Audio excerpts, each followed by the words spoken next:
What's going on, y'all? This is Derek the Diva of Education, and today is Wednesday, so you know what that means. I got your word of the week, EdTech word of the week, coming up. Let's go.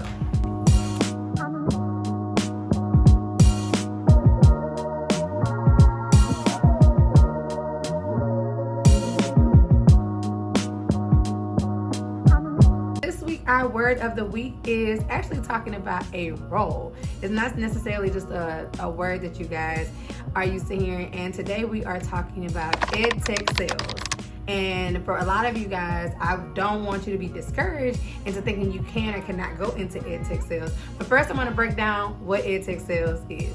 Here we go. So EdTech Sales is pretty much exactly what it sounds like. It's the person that is going out into these school districts and or organizations and selling the platform, the software, whatever it is, they're selling that. So before we do that, I want you to think about every EdTech that's in your classroom, in your campus, everything that you use daily. And I want you to take time to think about this because somebody got that into the district. For example, how do you take attendance? Well, that's EdTech.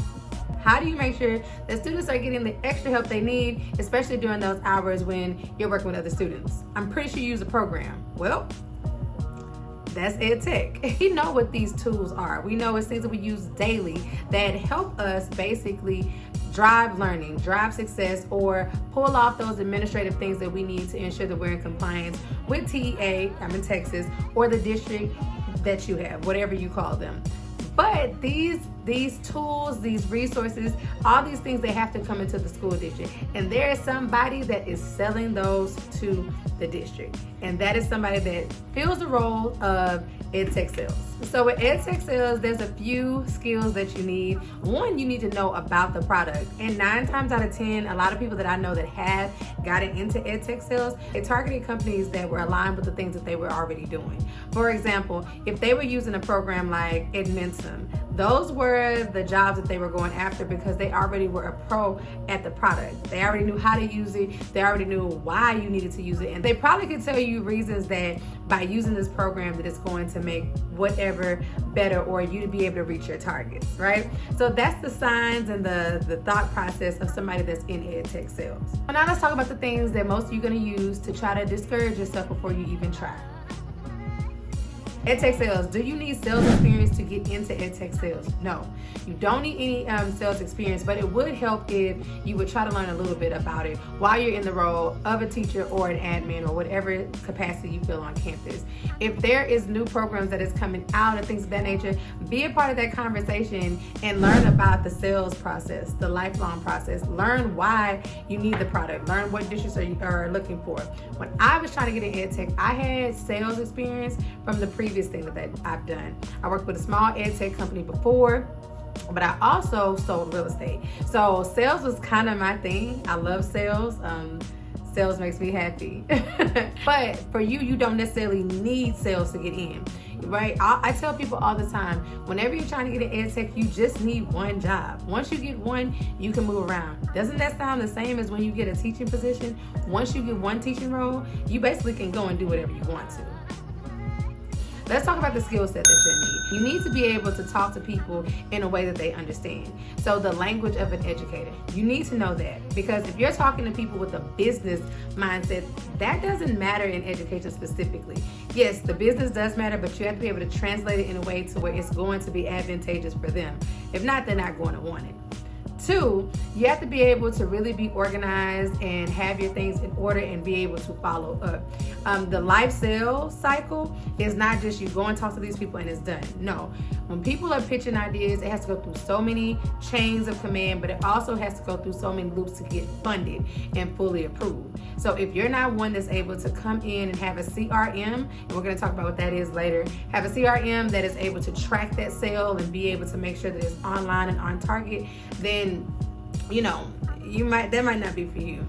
I would say another skill is somebody who's not afraid to go after what they want. Sales is not for those people who are introverted. If you're an introvert, you might want to be on the back end. But sales, you are up in front of the people and you are talking to them, shaking hands, doing all that type of stuff. So if you have a personality where you love to talk to people, you're not afraid to get out there and go after it, sales probably is a great thing for you. And a bonus about sales is just that, the bonuses. Most of the time you get your salary, but you also get OTEs. OTEs. And OTE stands for on target earnings, which means you may get a sales role that pays you $90,000 a year, but your OTEs, that's the potential earning you could get, is, let's just say, $150,000. So now that 90 just turned to 240. Right? But you have to close those deals. You get commission based on the deals that you close. So sales is where it's at. If you get in sales, that's where it's at.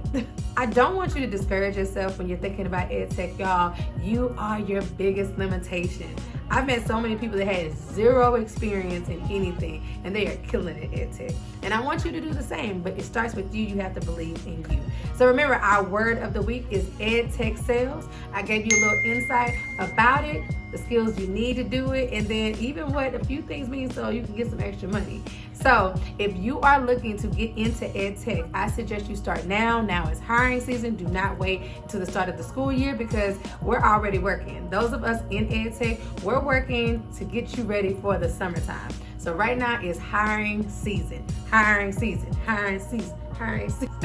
Another thing is, if you're looking to be a part of some people that's going to support you and make sure that you get where you want to be and have a great group of people behind you, make sure you click the link in my bio or the description, and you take advantage of the free work resources that I made for you. I'm a teacher's teacher still forever, and I made some free resources for you so you guys can prepare yourself to get in a position to pivot to EdTech.